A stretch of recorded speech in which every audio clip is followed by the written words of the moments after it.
Alors l'objectif de cette petite séquence, c'est d'essayer de vous faire de manière le plus efficace possible un petit tour de mieux comprendre le numérique responsable, ses enjeux, avoir des chiffres clés, les mots de vocabulaire. Voilà, c'est un sujet qui est assez vaste, sur lesquels il y a plein d'enjeux différents. Et l'objectif, c'est que vous compreniez un petit peu comment ça fonctionne, de vous donner une vue un peu globale tout en essayant d'aller un petit peu dans le détail pour que vous ayez un maximum d'informations. Donc, d'après l'Institut du numérique responsable, le numérique responsable est une démarche d'amélioration continue qui vise à réduire l'empreinte écologique, économique et sociale des technologies de l'information et de la communication. Donc voilà, c'est pour que vous ayez un petit peu la définition. Aujourd'hui, on va parler numérique responsable vraiment axé sur plutôt l'empreinte écologique. Autour du mouvement du Digital Cleanup Day, on est plutôt sur cet aspect-là. N'oubliez pas que quand on parle de numérique responsable, selon vos interlocuteurs, ça peut avoir d'autres aspects, d'autres visions, il y a d'autres branches, en particulier tout ce qui va être, par exemple, l'open source et euh, la lutte, ou en tout cas voilà, tout le mouvement qui va être un peu contre les GAFAM et qui va voilà, essayer de trouver des alternatives du coup aux outils vraiment mainstream et qui veulent enfin voilà, avoir des outils alternatifs, libres, open source, sans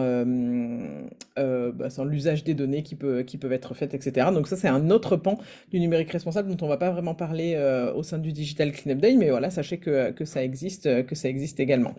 Donc la problématique sur le numérique, par rapport à d'autres enjeux environnementaux, la problématique là-dessus, on est vraiment sur le côté exponentiel de cette croissance qui depuis voilà une vingtaine d'années fait qu'on a vraiment de plus en plus d'utilisateurs. Ces utilisateurs, ils ont besoin d'équipements.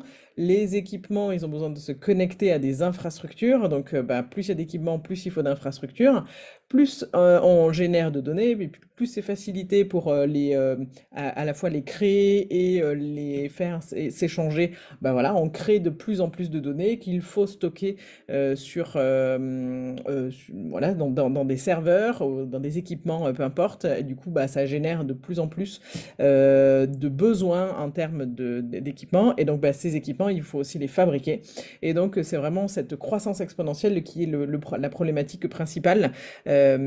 Chaque petit acte individuel est pas énorme, mais c'est vrai que c'est tellement démultiplié que ça en devient vraiment énorme.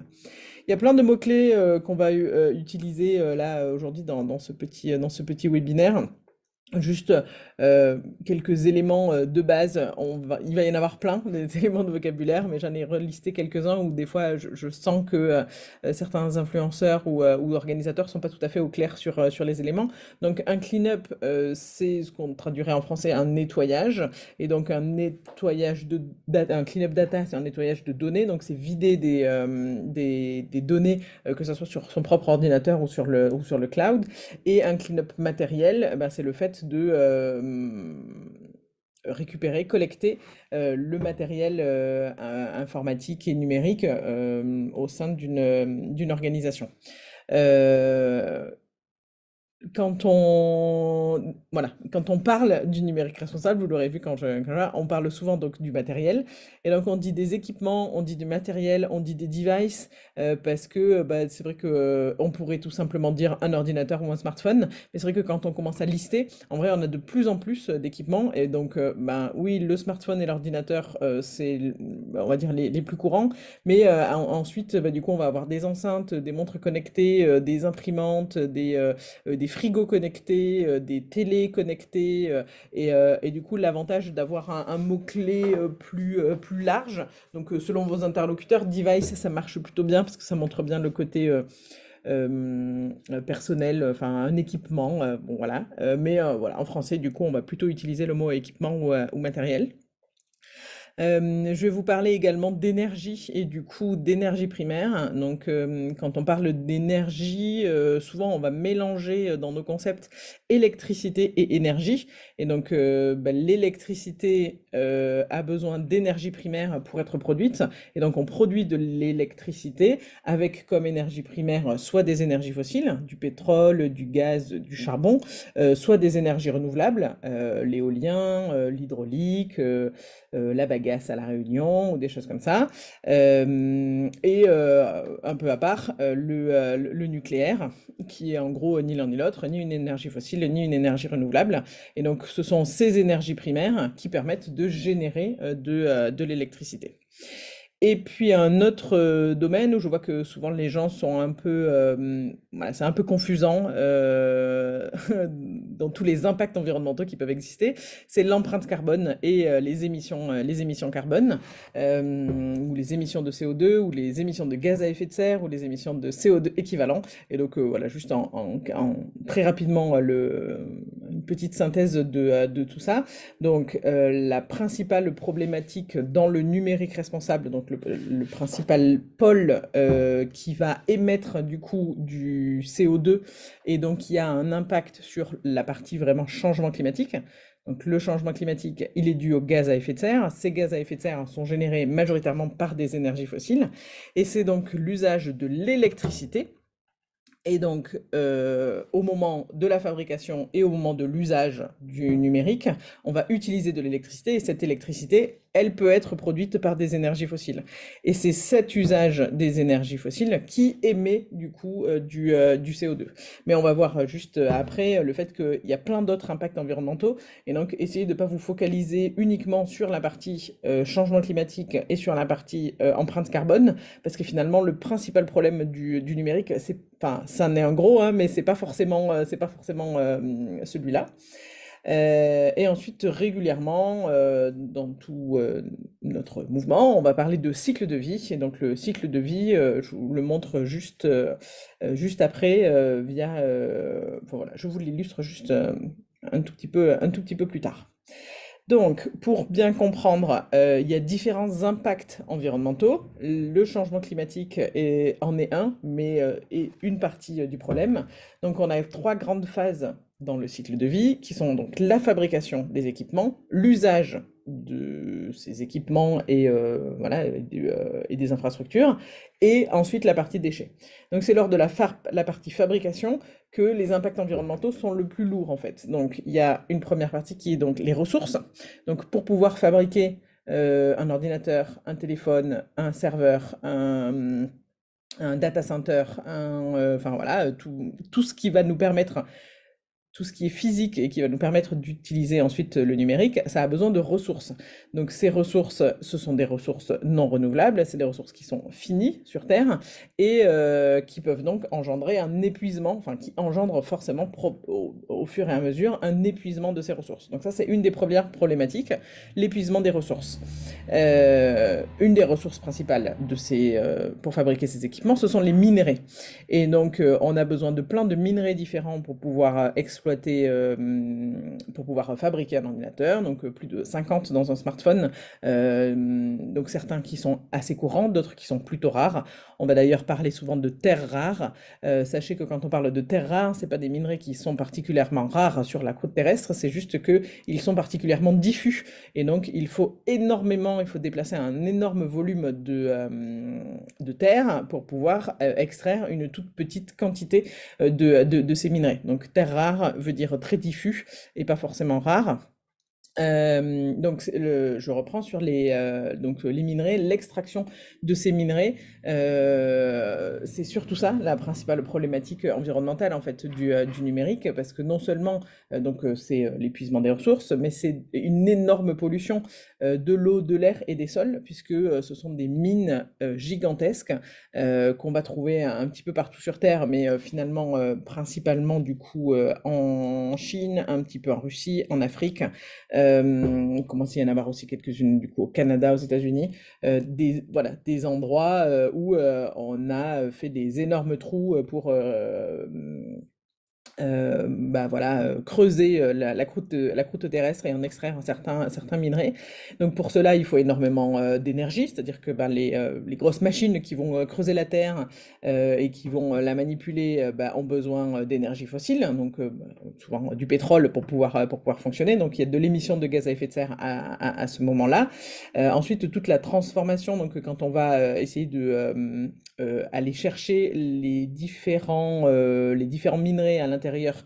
On va utiliser plein de produits chimiques pour pouvoir les assembler, etc. Donc tous ces produits chimiques, bah, il faut les produire, les acheminer, etc. Et puis ensuite, souvent, c'est pas forcément super bien traité, et donc ça va s'écouler dans les eaux, enfin sur le sol, et du coup, une réelle pollution du terrain sur lequel est la mine, et du coup, bah, dans les eaux aux alentours, et l'air, évidemment. Donc, une énorme pollution au moment de cette extraction. Vous n'êtes pas sans savoir que ça a aussi des enjeux sociaux et éthiques, parce que dans ces mines, alors que ça soit dans les toutes petites mines, artisanales, qu'on va avoir en République du Congo, démocratique du Congo, ou enfin voilà, en Afrique, en Chine, etc. La majorité du temps, ce sont des gens qui sont particulièrement exploités, qui vivent dans des conditions qui sont assez déplorables. Donc il y a des enjeux sociaux et éthiques qu'on n'a pas envie de voir quand on achète son smartphone. On ne veut pas se sentir coupable de ce genre de choses, mais voilà, c'est quand même connu, assez facile d'accès si vous voulez chercher des informations, de voir à quel point c'est dramatique dans ces pays-là. Ça se passe très loin, on ne veut pas le voir, mais voilà, c'est une réalité. Et ensuite, ben, de passer d'un minerai au milieu de la Terre à un smartphone, évidemment, il y a plein d'étapes de transformation, et toute transformation nécessite de l'énergie. Et donc cette énergie, selon comment elle est produite, selon d'où vient l'énergie primaire dont je vous parlais, si c'est des énergies fossiles, bah, du coup, ça émet du CO2. Si c'est du nucléaire, ça nécessite du coup de l'uranium, et ça engendre des déchets nucléaires. Donc voilà, il y a vraiment toute énergie a forcément un impact environnemental, puisque même les énergies renouvelables, elles ont besoin d'équipements pour pouvoir se transformer. Donc quand on fabrique une éolienne, ça, même si au fur et à mesure, enfin, au moment de la production, c'est du vent et c'est génial. Il a quand même fallu fabriquer l'éolienne au départ, donc ça a aussi un impact. Donc, quand on parle énergie, il faut savoir de quelle énergie primaire on parle, mais quoi qu'il en soit, c'est un impact environnemental. Donc là, on a vu toute la partie fabrication. Il y a également toute la partie des usages. Et donc, la partie de l'usage, c'est quand vous êtes en train d'utiliser votre ordinateur pour regarder une vidéo sur YouTube, bah, vous avez votre ordinateur qui est connecté, donc qui utilise de l'électricité. Vous avez toute l'infrastructure qui est nécessaire pour pouvoir bah, vous connecter à Internet et aux différents serveurs, et accéder du coup à votre contenu. Et puis c'est le serveur sur lequel sont hébergés les contenus que vous consultez, ils ont aussi besoin d'électricité. Et donc il y a de l'électricité qui est produite dans le territoire dans lequel vous êtes. Donc on parlera tout à l'heure un petit peu de la production d'électricité à La Réunion. Mais il y a également, du coup, où est installé le serveur sur lequel vous consultez des données, et quelle énergie il utilise, comment est produite son électricité, et du coup quel impact elle peut avoir. Et donc là encore, on parle donc électricité et énergie primaire. Et donc là, on est là-dessus sur l'empreinte carbone, et du coup des effets sur plutôt à la partie changement climatique. Et le dernier impact dont on peut parler, c'est les déchets. Donc ben, une fois que votre équipement ne fonctionne plus et qu'il arrive à la déchetterie, il peut vaguement être recyclé, mais le recyclage n'est pas particulièrement efficace dans ce secteur-là, puisque j'aime bien donner des métaphores culinaires pour parler du recyclage de matériel informatique. Mais imaginez que si vous faites une magnifique tarte aux poireaux, vous avez mis tous les ingrédients, vous avez tout cuisiné, vous avez une superbe tarte de poireaux, et on vous dit ah ben maintenant il faudrait récupérer les œufs qu'il y a à l'intérieur. Ça devient un petit peu compliqué, et donc c'est un peu le même principe quand pour le matériel informatique. Une fois que tout est mélangé les uns avec les autres, c'est un peu compliqué d'aller retirer juste, bah, de pouvoir avoir juste bah, le cuivre ou l'or ou chacun des minerais qu'il contient. Et donc donc c'est assez peu recyclé. Ça demande énormément de main-d'œuvre et d'énergie et de enfin, et de produits chimiques, etc. Et donc finalement, bah, ces produits se retrouvent dans des décharges légales ou illégales dans plein de pays différents du monde qui accueillent l'ensemble de nos déchets d'occidentaux, dans lesquels bah, du coup c'est pas forcément traité, la pluie tombe dessus, du coup ça pollue les nappes phréatiques, ça les émanations polluent l'air, les sols, voilà donc c'est aussi assez catastrophique en termes de traitement des déchets. Désolé, hein, du coup, pour le côté un peu violent peut-être de mon discours. L'objectif, c'est que vous compreniez bien aussi quels sont les enjeux et pourquoi vous avez envie de... Enfin, voilà, pourquoi vous allez faire ça si on cherche à sensibiliser sur le numérique responsable. C'est parce qu'il y a des enjeux qui sont importants. Et donc, avant de savoir comment on peut agir, c'est important que vous sachiez aussi c'est quoi... Enfin, pourquoi, en fait, il faut absolument sensibiliser un maximum de monde. Donc juste sur le cycle de vie, c'est peut-être quelque chose qui est assez naturel pour vous et évident, mais donc le principe c'est de connaître pour un produit, donc tous nos produits au quotidien, ils ont donc un cycle de vie. La première chose c'est qu'il faut utiliser, on va utiliser des matières premières, donc on va extraire des matières premières, on va fabriquer les différents objets. Donc comme je vous disais, ça nécessite à la fois des produits chimiques et de l'énergie. Ensuite, on va transporter ces produits une fois qu'ils sont fabriqués. On va les distribuer, donc les mettre dans différents magasins ou modes de distribution comme sur Internet, etc. Une fois la distribution, bah, ça arrive chez l'utilisateur final qui va pouvoir avoir toute la phase d'utilisation. Une fois la phase d'utilisation terminée, soit ça va en fin de vie et ça peut partir du coup enfin, voilà, sur la partie déchets, soit ça peut éventuellement être, une partie peut être revalorisée et donc réutiliser certains des éléments. Donc ça c'est la partie recyclage, mais idéalement c'est plutôt enfin pour le numérique, ça va être plutôt du reconditionnement, de la revente et de la remise sur le marché pour essayer d'avoir du coup une seconde vie pour ces éléments. Je vous donne quelques chiffres clés qu'on a du coup sur le numérique responsable. Vous allez peut-être pas forcément tous les retenir. Ils sont sur le site web si vous voulez les retrouver. Voilà, c'est juste pour que souvent les gens aiment bien avoir des chiffres clés. Donc si vous avez envie de les partager. Donc on a 88% des Français qui changent de téléphone alors que le précédent fonctionne encore. Donc là c'est pour parler vraiment de l'allongement de la durée de vie des équipements et sensibiliser les gens sur le fait que quand votre équipement ne fonctionne plus, enfin fonctionne encore mais que vous le changez, bah, surtout celui qui fonctionnait encore, en faire quelque chose et pas le mettre au fond d'un tiroir et qu'il soit plus du tout utilisé. Donc voilà, lui allonger sa durée de vie même si c'est pas entre vos mains.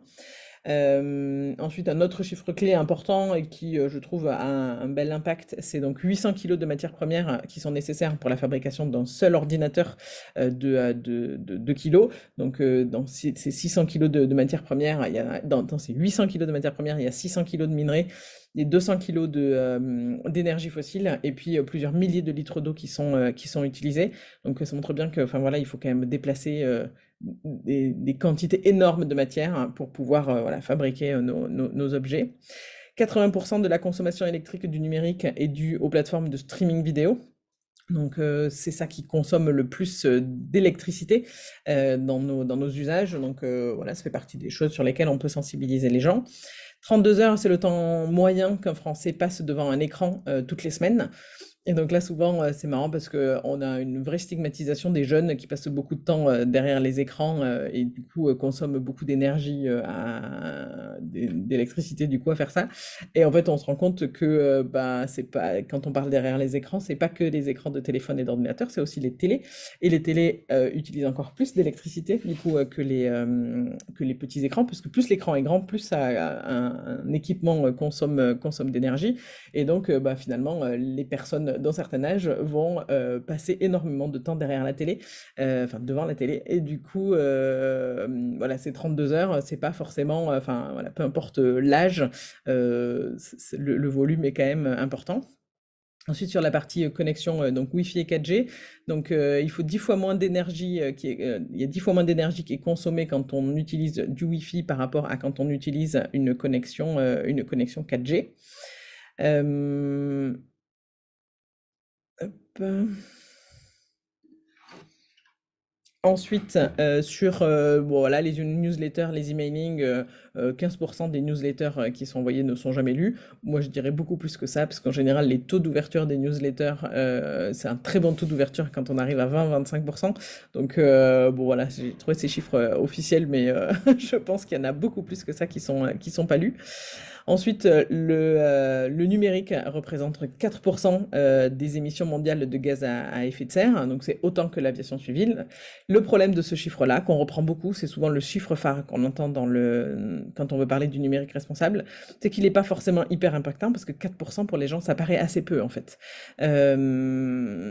Et pourtant, bah, c'est énorme, puisque c'est autant que l'aviation, et bah, comme tout le monde n'a pas forcément tous les ratios en tête de bah, qu'est-ce qui est beaucoup et qu'est-ce qui est pas beaucoup. Et en fait, comme il y a beaucoup d'éléments sur notre planète qui émettent voilà, et beaucoup d'industries différentes qui émettent des gaz à effet de serre, quand on dit que le numérique c'est 4%, bon, ça semble pas forcément si important que ça. Et on a beau le formuler en disant, ouais, mais vous imaginez, c'est 4% des gaz à effet de serre qui sont émis sur le numérique.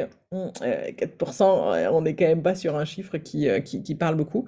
Donc voilà, si je peux vous donner un conseil, c'est de pas forcément insister sur ce chiffre-là quand vous communiquez, que ça soit auprès de voilà, des organisateurs que vous avez envie d'influencer, ou quand vous allez en parler dans les médias, ou quand vous essayez de sensibiliser. Voilà, l'impact du numérique, ce n'est pas que les gaz à effet de serre, et ce n'est pas que ce 4%. Voilà, je trouve que le 800 kg de matières premières pour fabriquer un ordinateur, il est quand même vachement plus impactant. Et puis c'est la réalité de l'impact, il est quand même surtout sur la fabrication du matériel. Et donc également, le 54 matières premières différentes sont nécessaires à la fabrication d'un smartphone. Là aussi, on se doute pas forcément, même si on sait qu'il y a plein d'éléments assez complexes dans un téléphone. Savoir qu'il y a 54 matières différentes, ça peut être intéressant. Donc voilà, grosso modo, voilà, plein de vocabulaire et de chiffres clés qui vont vous permettre d'avoir un discours plus fluide sur le numérique responsable. Donc, il y a plein d'autres éléments, hein, je pourrais vous en parler pendant des heures, mais bah, l'idée c'était de faire quelque chose d'assez synthétique. Pour ce qui concerne les actions à mettre en place, je vous recommanderais de vous fier, enfin voilà, en tout cas on a fait un tri, nous, sur les actions qui sont possibles à faire très facilement enfin voilà, pour agir sur le numérique responsable. C'est dans le Digital Cleanup Challenge. Il y a bah, voilà, trois grandes parties qui sont les équipements, donc allonger la durée de vie des équipements, baisser sa consommation énergétique, et puis influencer autour de soi, puisque vous avez vu, ce qui est important, c'est on s'y mette tous ensemble pour que ce soit efficace. Donc bah, toutes les informations sont sur le site, le digitalcleanupday.re. Donc voilà, vous y retrouverez plein d'informations en tant qu'influenceur. Il y a plein de vidéos de l'ADEME que je vous recommande fortement sur le numérique responsable. Donc je vous en ai fait une petite sélection sur la page dédiée influenceurs. Et puis mais sinon voilà, il y en a plein qui sont accessibles du coup sur leur compte YouTube ou sur le site Longue Vie aux objets. Bah, merci à eux d'ailleurs sur le financement de cette opération à La Réunion, qui nous permet voilà, de prendre du temps pour vous sensibiliser. Voilà, je vais arrêter là l'enregistrement pour que bah, ça soit assez court et efficace pour les gens qui ont envie de l'écouter en replay, et puis on peut continuer les échanges ensemble.